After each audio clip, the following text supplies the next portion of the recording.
So there was a fragmentation of folks that had never, like myself, lived on the Navajo Nation. How do we make those things connect so that kids are like in a space that they are accepting of who they are, wherever they are, and they have an intentional connection back to their home community? So we have so many students through NACA that their identity is like really like theirs to share and theirs to really connect to. And it's not like monolithic. It's like not all Native Americans are the same. So you're Native American, that means you're one thing, right? It's like, no, like we have some folks who are like 4 or 5 different tribes and they're French and Irish, which if I had understood that when I was in 6th grade, I probably wouldn't have made half the mistakes I did later on in life and would have probably made better decisions along the path too.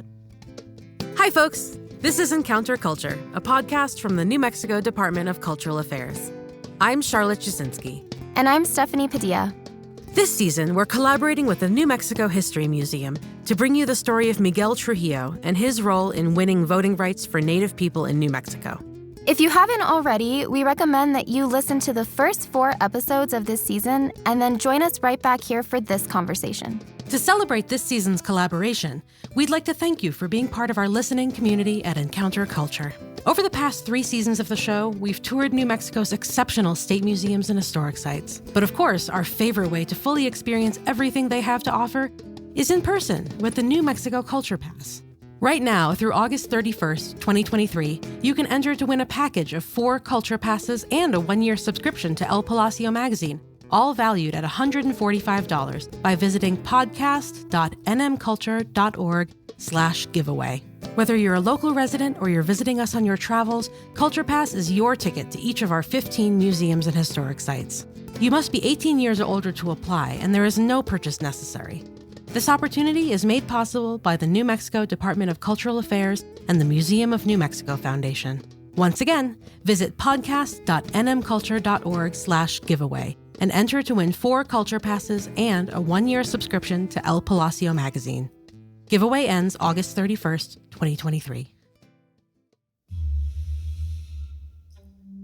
In this episode, we're speaking with Kara Bobroff, an educator with exceptional career achievements, including being honored as one of the best emerging social entrepreneurs in the country by President Barack Obama. Kara started out as the assistant principal at a low-income middle school in Albuquerque and then worked in Marin County, where she observed what was necessary to create a supportive and nourishing environment for Native youth. This led to the founding of NACA, the Native American Community Academy in Albuquerque, in 2006, where Stephanie was actually part of the first graduating class. NACA is an Albuquerque charter school that allows its primarily Native American student body to receive their education while also remaining grounded in their diverse cultures and communities. Though she was adopted and raised in a non-Native home, Kara is very connected to and proud of her Navajo and Lakota heritage and reminds us that you cannot separate Indigenous youth from who they are. She was my principal while at NACA and continues to be one of my greatest mentors. As we have learned from Miguel Trujillo, education is one of the most powerful tools in creating positive change in our communities, and Kara agrees. She's made it her mission to provide Indigenous youth with the power of education, which will allow them to continue the fight for equal rights and equal protection.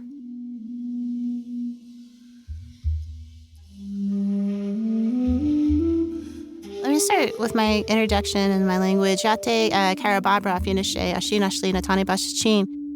So my name's Kara Bobroff. I'm Navajo on my mother's side and Lakota on my father's side. And I'm currently serving as the executive director of One Generation, but contributing as an advisor to this project on Miguel Trujillo, and really excited to have a conversation about his impact on Native American youth and kind of what we're hoping for going forward. Kara, could you tell us a little bit more about yourself and how you got to where you are today? I was raised in Albuquerque by 2 lifelong public school educators. My dad was a teacher, principal, became superintendent of Albuquerque Public Schools at one point, and then my mom was a middle school art teacher and just really an artist as well. So that had a lot to do with who I am. So I just want to start and acknowledge like my parents in that way, and also just where I'm from. On my Navajo side, I'm from a community called Rama, which is right outside of Albuquerque, between Albuquerque and Lake Zuni and Gallup. And then on my biological father's side is from Pine Ridge, which is up in South Dakota. I'm the youngest of 5.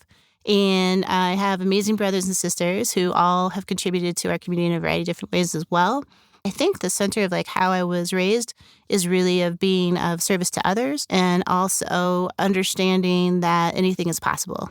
Having grown up in Albuquerque, really had the opportunity to see like what that experience would be like, both as a student And then later on as a teacher at the school I worked at, and then as an assistant principal of a middle school in the Albuquerque area. And kind of like have a lot more to share just in relation to a school called the Native American Community Academy, which was probably where it centered every aspect of my personal experience as well as my professional experience in thinking about how we serve Indigenous communities and how we think about social change within the world, I guess, in a way.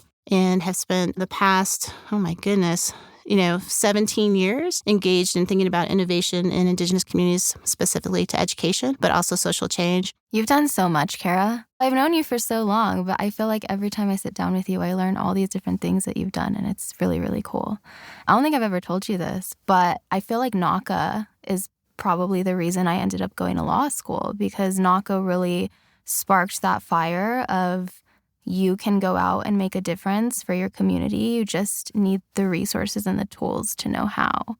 So I feel like a lot of other students really walk away with that as well, which makes me very happy. And it's still going to this day, except it's grown now. So when I started in 7th grade, it went up every year. And then we graduated, obviously, after high school. But now it's also in elementary school. And I'm getting chills. I feel like that is so important for kids that young to start having that mindset. I don't remember which year it was, but we did a go out to push the vote kind of thing in the community. Do you remember what year that was? It might have been, was it 2012, 2011? Was it your senior year? I was definitely in high school. I think you all were seniors when Obama was elected, right? So I think it was right around that time. Yeah. We worked with, I think, the Native American Voter Alliance, who did civic engagement work with high school students. Also, there was this concept or idea that folks wanted to say, like, once you turn 18, you should just be registered to vote. So we wanted to do that, and I think that became part of what you guys experienced as well. So, and there was an opportunity for people to do internships and, like, get involved in that way. Yeah. I know, Stephanie, being in your presence also, like, reminds me of, like, all of the reasons why we need to do things, and, like, also all of the successes that you've had in being, like, the first alumni to go to law school, graduate, and go on. And so, like, I know a lot of our students and families, like, look up to you in that way. So it's, like, something that's, like, life. It's, like, real and it's fulfilling. And I always, like, think, okay, I have to show up for Stephanie because I just met Stephanie when she was, like, coming out of 6th grade, and her mom and grandma were amazing and such, like, pivotal supporters. And that's, like, what the school's about, right? Yeah. It's like, it's your school. Like, let's make it. And also they were like, you guys need to work on this, this, and this. Like, thank you. We are going to do that. Now that I've been removed from NACA and, like, other aspects of the work, I literally, like, was at a winter party last year, and there was a family there, and they're like, oh, yeah, my daughter goes to NACA. And I was like, I am not going to tell them that I'm the founder and the principal of NACA. But they're like, we love it. I'm like, great, okay. Because I'm always like, oh, my God, I hope that's working out. Similarly, it happened this past week, too, with a friend, and her niece goes to NACA. And I'm like, well, how do you like it? She's like, it's awesome. I'm like, great. I mean, aside from the fact that your parents were educators, can you tell us a bit more about NACA and what made you think of this concept of the Native American Community Academy? When I was in school in Albuquerque Public Schools, I had a good education in the sense that, I had good grades. I participated in, civic government opportunities. I was in athletics. And I think that those things that were outside of the classroom were probably the things that motivated me the most to get through school. And I don't think students and youth should have to, like, get through school or get through anything in their lives. There was a pervasive lack of Native American role models, both in, like, the classroom as well as in the school. At that time, a lot of media in Albuquerque and throughout our state only portrayed Native American people on the news in really negative ways, which for me reinforced stereotypes about what it meant to be a Native American. And I think that was really, really hard. And I remember going through high school thinking that that was something I didn't want to bring to the forefront as much as I have later on in my life because of the negativity that was experienced both in the community in which we were living, but also within the school itself. There wasn't a lot of, like, support for Native American identity. There was absolutely no, like, really robust or rigorous learning about Indigenous people. It was very much from a historical perspective. In middle school, the only experience I had, I remember being pulled out of class into the library, and there was a director from the education department who sat me down and said, okay, well, Kara, it looks like your grades are doing, pretty well. You have, like, A's and B's, so that's great. Do you need any, like, school supplies or any, like, clothes? And I was like, first of all, they pulled you out of class, right, in front of all of your friends. You're not really sure why. Usually people are only, like, taken out of class for, like, negative things. And then somebody I didn't have a relationship with, there was no kind of connection to who this person was. And then they quickly said, okay, seems like you're doing okay. You're not failing. Do you need anything outside of that? And that was the only contact I had with anybody from the Indian education department or division. And the entire time I was in K-12 education. In high school, none of the history classes or civic government, experiences we had were centered on Native American history or education at all. So that was negatively impactful kind of experience. Going on to college, I really struggled in the first year and a half, just trying to find my own grounding. Again, there wasn't a lot of support. Came back to UNM and things just opened up and changed dramatically. I was able to serve as a mental health worker in a residential treatment center in the South Valley. And that was the first time I had worked with youth. They were about 6 years younger than me at that time. And I realized they had gone through more in their lives than I had ever had to go through or ever would. So that really opened up my eyes to the fact that I was okay, I want to do something and be of service to these kids. And education was one pathway to do that. The other thing that happened is that we were assigned primary students that we'd work with. And one of the youth that I worked with, she was 12 years old, and she was from the northwest part of the state, and she was Navajo. And that was the first time I was able to really connect with somebody from my own culture in a meaningful way. And we developed a relationship over 18 months where I spent a lot of time with her, really tried to understand her, sadly, a lot of trauma in her life. She had been removed from her home, was going in and out of foster care and some of the different aspects of the children's services that exist in our state. But the other thing that kind of was really important was the centering around how she connected to me and her identity. And in that, evidently, according to her counselor, just opened up the conversation. And she was a brilliant artist. She started drawing pictures of her experiences. She was able to release things through that way. And that was a pivotal moment for her. And so that was something that I experienced. I don't think at that time I was I think I'm going to start a Native American charter school. That was not the path whatsoever, but that had a huge impact on me.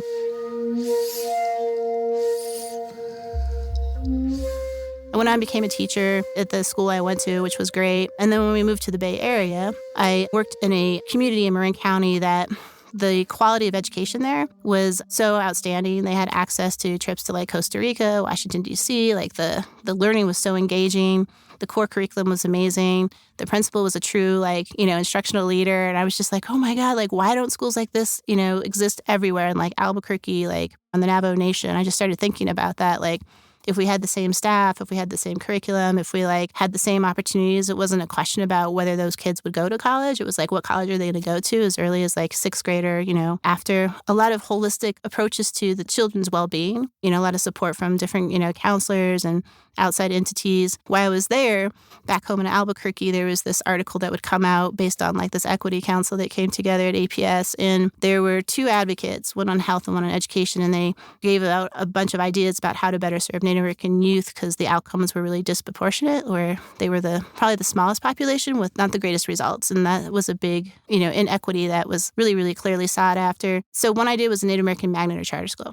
And so I was oh, that's cool. Maybe I'd work there someday when I go back home. So when I'd come home for break during Christmas or whatever, and spring breaks and summer, I would connect with the superintendent and be how's that idea coming? They're well, there's people interested, but nobody's done anything. We think, we need to do something for our Native American students. We have a school district of 87,000 kids, and we realized 7,000 to 8,000 self-identify. So that was kind of the first connection to that idea that took place for me while all these other things were happening. Meanwhile, in Kara's private life, something remarkable was about to happen. On a personal level, I was also trying to reconnect with my biological family. So I sent a letter to my biological mom at the time. I had no response. And oddly, I also reconnected with somebody who went to law school with my older brother. She was living in Brooklyn, and I was living in the Bay Area, and she was about to move back to New Mexico and had seen a photograph of my Navajo wedding dress. Anyway, long story short, we had always tried to reach out with each other. My brother's you really should talk to Hillary. She's really cool. She reminds me about you a lot. And I was oh, okay, why would I want to talk to your friend from law school, Kip? But so finally we connected. We're on the phone. And she was getting ready to get married and move back to New Mexico. And so we were having this conversation. And she's who made your dress? And I was well, she's a local weaver, and she's in Crown Point. Her name's Bernice. And she said, Bernice? And being kind of the silly person I am, I was yeah, why? Is that your mom's name too? Because she was adopted. And I only had the first name of my biological mother. And she's well, yeah, actually it is. I was what? And so we both paused for a second and started to have like other conversations about it. So she's like, well, what do you know about your biological mom? I was like, well, I know I was born in Denver. And she's like, oh, my mom was in Denver. She went there for like social work and to pursue her like master's. I'm getting chills already. This is really this is cool. This is crazy. And I was like, what else do you know? I'm like, well, I know my grandma was a leader in her community. And then Hillary told me, well, I know that my biological grandmother helped start one of the first self-determined schools in Rama called the Rama Day School. I was like, oh. She's like, what else do you know? I'm like, I know my grandfather is a farmer. She's like, oh, I know that my grandfather's clan is the farming clan. And so we just had this conversation. She's like, what else do you know? I'm like, well, I know I have 2 older sisters. And she's like, I know I have 2 younger sisters. And if you heard our voice, it sounds almost exactly the same. So she's on the phone. I'm on the phone. I'm like sitting literally in my flat in San Francisco, just like, what is happening right now? Mm-hmm. So we continued on. She had already reconnected and met some of our family. So we both kind of decided that, okay, we need to figure this out. We hung the phone up. I asked the social worker, I'm like, I need to tell you this story because like I just talked to this, person who went to law school with my brother. He said she reminds me of each other. We talked, we sound a lot alike. There's these different things and points that we had through this like hour and a half conversation that came up. And she's like, well, I can only try to send a letter to your biological family and it's dependent on them to respond. And then I gave the phone number to my sister and my sister called her. And then I think it was probably a week after that, the social worker called me back. She's like, I'm not supposed to do this. And you're the first person I've been working with. And I'm adopted too. She's like, but that's your sister. I was like, oh my God. That's incredible. Yeah. And I just remember I called my brother and he wasn't home, but his wife was. And I was like, Michelle, Hillary's my sister. She's like, oh my God. I just thought Kip thought every tall Navajo person was your sister. She's like, that's so great. But it was interesting because she was in law school with him while my nephew was born. All these different things. And I'm like, things like that just don't happen, right? And so that was like a huge eye-opener too. And I was just like, what is going on? So we end up meeting that 2 months later. She came to Albuquerque, met her in person for the first time, and started to learn more about my clan and found out that I was the Saw clan. So she had these bits and pieces that helped plug things together.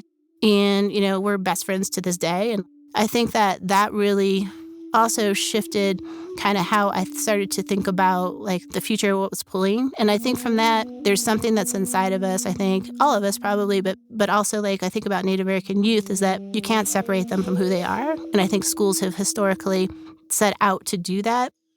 And the damaging effects of that over a period of time show up in stories like I just shared, but also show up in how we internalize those things. I knew I was like, how do I create some place that students can feel that connection and have that purpose and meaning in their lives based on kind of something similar like that. Kara knew that the key to empowering Native youth enough to believe they could create lasting change lies in secure and respectful learning environments where they are free to be themselves. She also knew that this was not the reality, but that somehow she wanted to make it into one. As she explored this idea, she accepted a role as assistant principal at a middle school on the Navajo Nation. The families were awesome, and sadly the district was really disconnected from not all of the folks in the district, but folks that had a lot of influence and power around the importance of Native American education in language and culture, history, all those things. And so much that at that point there was some dialogue around, well, if you learn your language, it's going to inhibit your ability to read. And so I had one of our student body president came up to me one day and he's like, Ms. Bobroff, is it true Native Americans suck at reading? I'm like, well, first of all, don't say suck. And second of all, no. But my experience in that district was that some folks thought that by teaching your language and culture and history and those things would detract from the ability to achieve. And there was also a pervasive perception that Native American students didn't need to go to college, which was the polar opposite of what I experienced in Marin and also what I experienced personally. So a lot of bias, a lot of institutionalized racism were present. And it was really the first 3 months into that experience was I need to do something about that. When I had became a principal, the superintendent was like, why don't you become the principal of the middle school? So I did. We implemented a lot of things across the curriculum as far as more access to Navajo language, more access to Native American literature, a focus on discussions around college, surveying parents around what it is you want to see for your child going, down the road. And then there was some of the tough work around if you're not here for the students and you're not here to understand that you're teaching on the Navajo Nation and 98% of these kids are Navajo, we have to have a conversation about that with some of our teachers, bringing more Native American teachers into school and opening school up to the community. Because in that experience was very clear that the school should be of service to the community, and the community shouldn't have to conform to the school. After that, Kara took a break from education. And then I decided to volunteer to get out the vote. And I started to work with Moving America Forward, and literally just like as a quiet volunteer. I'm like, I don't want to like do anything but just register voters. There was maybe only 5 of us that were working on all of this for New Mexico, for Native American communities. Wow. And I quickly saw like firsthand how Native American folks that we were trying to register to vote, like were experiencing the political system. I quickly found like amazing people and strengths out there. Started to see how politics and civic engagement showed up in Native American communities, and then also how Native American communities could come together to think about themselves as like contributing to that overall process. A lot of those conversations also opened up like a perspective other than being in the school, being outside the school, of like what people really wanted to see going forward, whether that was like conversations with like tribal leadership or conversations with nonprofit leadership, or folks that were working in government or not working in government. And then folks that were impacted, they're like, we're skeptical. Like, why should we contribute to like a system that hasn't really respected our communities and actually is still not delivering on like what those promises were made when we entered into like treaties? We were promised like healthcare, we were promised education, we were promised all these different things. And like, that's not the experience I'm having in my daily life. Do you think it made a difference, though, that you were Native coming forward with these ideas? Do you think that that made a difference with people that you were talking to? Definitely. I think they were much more open. We had the ability to develop a rapport with people that we were talking with. I don't think that some of the counterparts that were doing like general voter registration, if they would probably not even like enter into a conversation with them. And then just like an equal understanding. And I'm like, yeah, I see that in a lot of different like experiences that I had as well. And so being able to relate and also like always trying to be like respectful of their decision. You know, I would say probably 9 out of 10 people would register to vote, and then they have to self-select like what party they're going to choose. And so when we weren't allowed to say like, you should be this or that. And so they would ask me, well, what do you think? Or what are you? So that was always kind of like being like a teacher. I'm not here to tell you what to decide. Like, I can put the information in front of you. And so I feel like that was always like a thing. But that's also when I learned about Miguel Trujillo. And we shared that information with not only the folks that we were talking to individually about registering to vote, but also we did some voter education outreach sessions with SIPI and Albuquerque or Crown Point out on Navajo Technical University.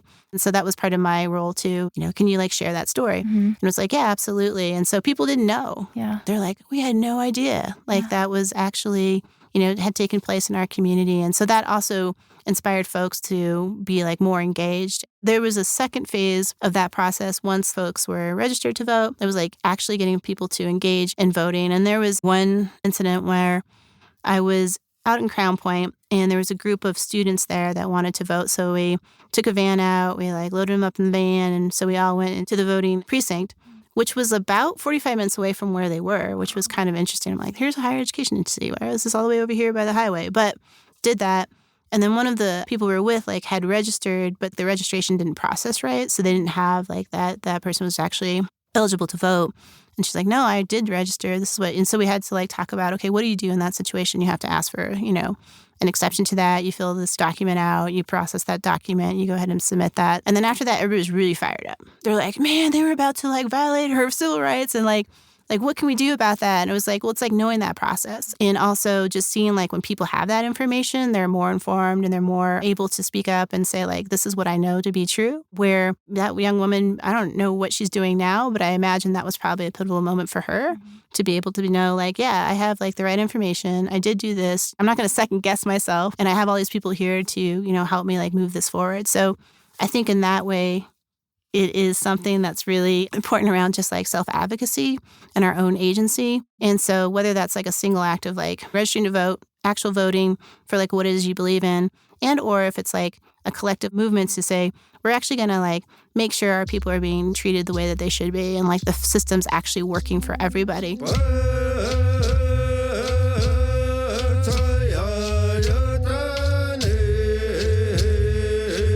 All of this was like influencing how I started to think about the next step, which really led into NACA.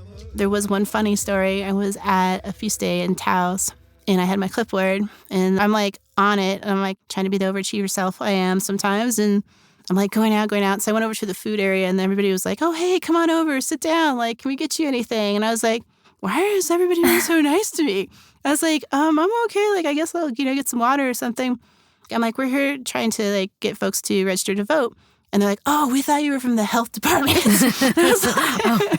Anyway, it was just funny. I was like, no, I'm in the health department. But like, they're like, oh, okay, cool. You can still stay. Our communities are really open and friendly places. And I think that we shouldn't be hesitant to have these conversations, even though sometimes we don't want to get to political conversations, but civic engagement's a good place to start. So how did this experience impact the creation of NACA? That kind of came together with like, how are we going to engage our community now around this idea of the school? And so definitely was collaborative with the school district and started to just have this individual conversation similar to that around like, what is it like to register to vote and being involved, but like, how can we come together as a community around the idea of serving Native American youth? And we engaged over 200 different people at that time. This was in 2004 around some centering questions. One, like, what do we feel like we want to see have happen? What's worked? What hasn't worked and why? And if we could pick one thing to focus on, what would that one thing be? And through those conversations, we heard people's experiences around, like, what was it like to be in educational spaces? Like, what worked, what didn't? Everything from, like, blatant, like, my kid can't even talk in school because they don't feel like they're respected because of their practices and their ceremonies, or their hair is too long. And my son ended up cutting his hair because he was getting teased so much at school, to people who were like, when I was in high school, like everybody else was going into this college track and this counselor kept telling me that I should register to become like, an assistant secretary of some sort and go to the secretarial school. And I'm like, what year were you at that high school? And she's like, I was there. And, she said the year. And I was like, I was there that year. And like, we had two different experiences and probably the same counselor, who knows? And then also just like, how do we feel when we walk into an educational space or any institution? Are we treated like with respect? And then everything from like missing in the curriculum to missing like role models to folks who had like stopped out, who then self-selected to go back to school, even though they had not had a good experience during school. So we knew we didn't want to like replicate those things, but we wanted to understand them. And some deep-seated like work around self-love and identity. There was a lot of folks who were like, well, I thought since I grew up in an urban setting, like I wasn't really going to be, accepted out in my, home community. And folks in the home community are like, well, because we're in the home community, we didn't know how to like connect with folks in an urban setting. And so there was a fragmentation of folks that had grown up here and had never, like myself, hadn't lived on the Navajo Nation until I was like, later on in my 20s. I think those are things that were evident that we want, like, how do we make those things connect so that kids are like in a space that they are accepting of who they are, wherever they are, and they have an intentional connection back to their home community. So the three things that we saw that rose to the top were that there would be a focus on college, because so many folks at that time were like, hey, I was like one of 4 people who actually got past the first semester in my college career, or I didn't even know I could apply to go to college, right? So there was that. The second was that students would have a secure identity, and that really spoke to both like their interests and passions, and also like their connection to their identity, whether they were, Navajo, if they're Pueblo, if they're African American, if they're Mexican, if they're, Irish or German. And we have so many students through NACA that their identity is really like theirs to share and theirs to really connect to. And it's not like monolithic. It's like not all Native Americans are the same. So you're Native American, that means you're one thing, right? It's like, no, like we have some folks who are like 4 or 5 different tribes and they're French and Irish. And like, so it's just really like understanding that, which if I had understood that when I was in 6th grade, I probably would have made half the mistakes I did later on in life and would have probably made better decisions along the path too. So that was one aspect. And then the last was that folks would be holistically well. We had a 3-day kind of like centering conversation about how do we start to think of a strengths-based approach to education. And there was folks that were there from 20 years old to about 60. And it really centered around identity and holistic wellness. And so our wellness philosophy came out of that we would focus on students' intellectual well-being, their physical well-being, social emotional well-being, and their connection to their community relationships. And there was a conversation about the difference between spirituality and religiosity, and like, it's not religiosity, but it's overall well-being, and Indigenous communities really relate to that. Mm-hmm. So NACA's mission was to engage the community to create a school that would serve students from adolescence to adulthood in all aspects of who they are, so they're academically prepared, secure in identity, and healthy. We wrote a charter, got the charter approved. It got like an A+ from the district, which was pretty cool. Yay. Think about that. Yeah, I was like, yeah. I know. I was like, oh, right on. So a lot of that community like vision went into that. And then our job was to try to make that come to life for our students. And our first year was in 2006 and 7 with our first class of 6th and 7th graders who are our inaugural class. I was spending like 15 hours a day in where it was just like, this is so incredible. And also I talked with my family and others. I'm like, it can't just be myself. It has to be a lot of other people too, right? So it's like, how do we bring folks together? And I saw like probably in the first like 3 months, there was about 15 volunteers that put just as much time. They were working full-time jobs. And then some of those became our first like staff. All these different people who contributed to the process. And really I saw like myself being that person who like brought folks together, provided the right, like, I guess, structures and open-endedness, but also tried to bring that all into an educational model that became the school, became NACA. And then the first day of school was here. It was cloudy, and oh my God, there were so many stories leading up to like that first day that I could tell, but I won't tell them now. But our students showed up, their families showed up. We had a morning circle and opened up like just in a different way. Just didn't want it to be like your typical, experience, like the bell rings, go to class, right? We had 2 gentlemen, Arlen John and Due to Fly on Earth, both opened up with 2 different songs. People had an opportunity to like kind of express like what they were thinking, and that kind of kicked off the school. And so that is the same today. Students will still have like every week that, opportunity to come together, but just things that were different. Our curriculum was like predominantly from Indigenous perspectives. Nobody had really done that like to that, I guess degree, and really making it come alive for folks. And so our teachers were amazing in trying to develop that curriculum. We had a lot of like successes and a lot of things that didn't work, but students were great about telling us like what works, what didn't. And it was their school. Like for me, it was like, based on all those experiences, like we're not here to tell you what you have to do necessarily, like, but we're here to be responsive to what it is you all need. And I would say like that was the most rewarding thing I have ever had the opportunity to like be part of. 6 years later, we had our first graduating class in 2012, and they were amazing. But they really were the folks who like laid the foundation for what NACA is. About how many students are at NACA? Right now, roughly 450, and it's K through 12. I think at one point, 62 different tribes and 13 or 14 different ethnicities are represented in the student body. And there are 2 campuses now where the younger students are in the last building of the old Albuquerque Indian School. And I would say the positive aspects of that is that there's the historical context of like what boarding schools had been and could be. And then also the Indian Public Cultural Center's there, and they have a lot of archives. And I think that my greatest wish is that our teachers will really partner so that our students are getting to have access to that information. And even like controversial things like where there was aspects of where children had been buried. And like, so we always like take care of the building every year, 2 or 3 or 4 times, having someone come in to do a cleanse or prayer over it for the kids and for the staff and for the families. And also recognizing like that's like a reality of like the history of education in our communities too. And then we co-located and built a new building at Central New Mexico Community College because part of the mission was to have at least 2 dual enrollment courses prior to graduation. Everybody has to apply to at least 10 schools. And then that's a lot. Yeah. It's like, and I think everyone's like, well, what about 5? I was like, well, 5 is like limits us to just like thinking what's right in front of us. But like, why not 10 just to get an idea of like what's out there? And then like students can choose to go or not go. So what can we learn from Kara Bobroff about pushing our younger generation forward in terms of getting them involved with, voting, their civic duties, and possibly even politics in the future?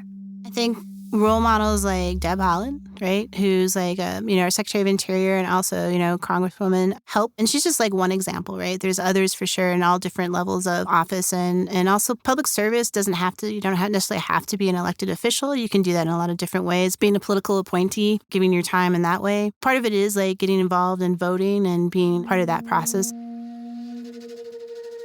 I think that this generation is going to be faced with larger challenges than anybody has in the history of like our lifetime. I think about like issues around water, issues around, climate, environment, thinking about like education's going to change and it already has, and just like the impact of technology and what does that mean for making decisions about biomedical science fields, economic development. So I feel like there's a lot of things that are going to need people who are thinking about ways to develop new systems and also changing existing systems. I would say for Native American youth and Indigenous communities, like creating those systems that are grounded in our values and also utilizing this moment in time to not accept like what's in place that's not working. And so if we don't stop what's not working and we're not honest about that we can't create something that's actually going to work better for our community. So I feel like that takes place by taking those risks. And if you have an idea, like go out and make it happen. Don't, think you have to necessarily do something just because like that's the way it's always been done.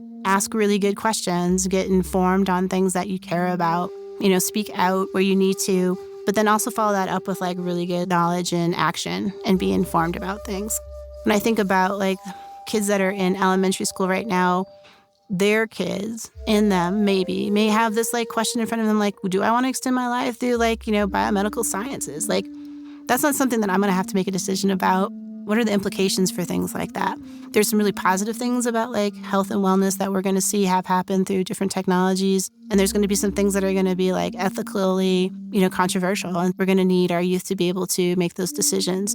And then this like shift from where Native American populations are now predominantly in urban settings, we need to continue to build out really strong community-minded, nonprofits, businesses, opportunities for us to have our values be shared in the communities in which we're living, in our home communities as well. So I would say, 1, like definitely getting involved, 2, running for office in all different levels, 3, like volunteering for public service and like being engaged in a variety of different ways, taking advantage of learning from your peers and mentors and family members as well, and then not being afraid to try something that you think will work better than what's already in place, and being really honest about what is it that we're going to need. So it makes me excited, and I look forward to supporting Native youth for the rest of my life and anything that they're trying to accomplish and achieve. Next time on Encounter Culture. There are some people who feel that the best way to oppose the policies of the United States is